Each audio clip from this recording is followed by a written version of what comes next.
You, John Fitzgerald Kennedy, do solemnly swear. I, John Fitzgerald Kennedy, do solemnly swear.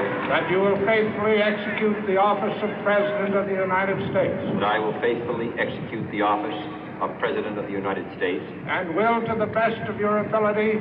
And will, to the best of my ability. Preserve, protect, and defend the Constitution of the United States. Preserve, protect, and defend the Constitution of the United States. So help you God. So help me God.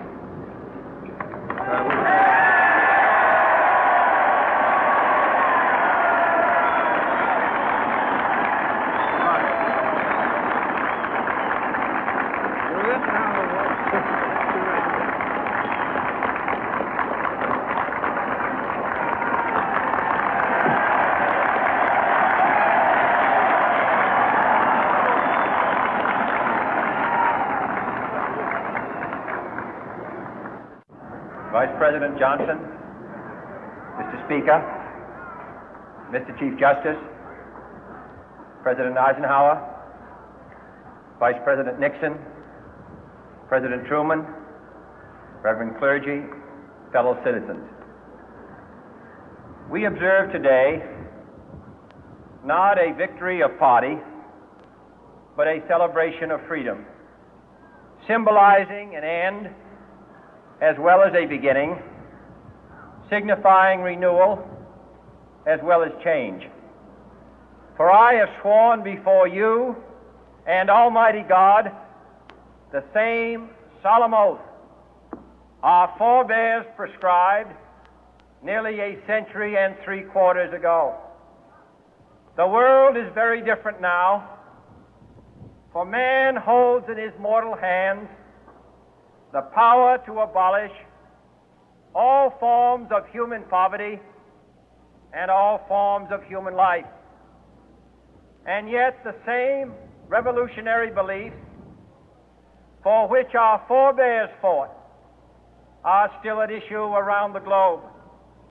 The belief that the rights of man come not from the generosity of the state, but from the hand of God. We dare not forget today that we are the heirs of that first revolution.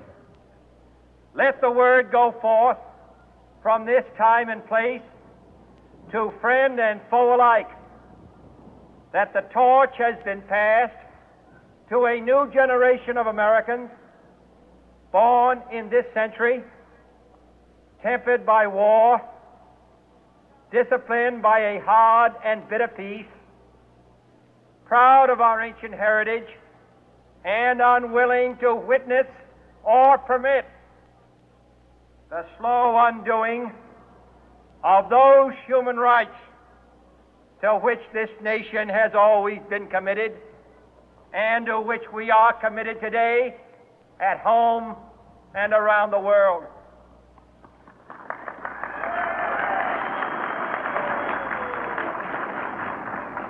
Let every nation know, whether it wishes us well or ill, that we shall pay any price, bear any burden, meet any hardship, support any friend, oppose any foe to assure the survival and the success of liberty.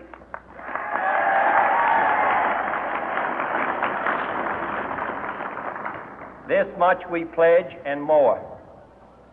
To those old allies whose cultural and spiritual origins we share, we pledge the loyalty of faithful friends. United, there is little we cannot do in a host of cooperative ventures. Divided, there is little we can do, for we dare not meet a powerful challenge at odds and split asunder.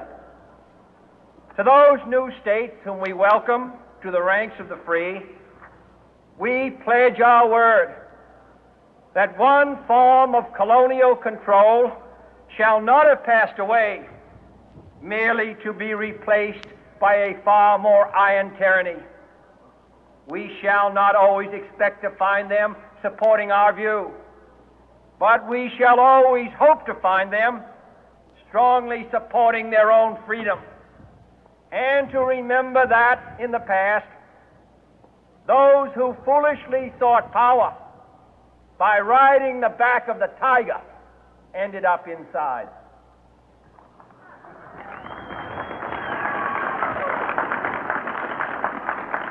To those people in the huts and villages of half the globe struggling to break the bonds of mass misery, we pledge our best efforts to help them help themselves for whatever period is required, not because the communists may be doing it, not because we seek their votes, but because it is right. If a free society cannot help the many who are poor, it cannot save the few who are rich.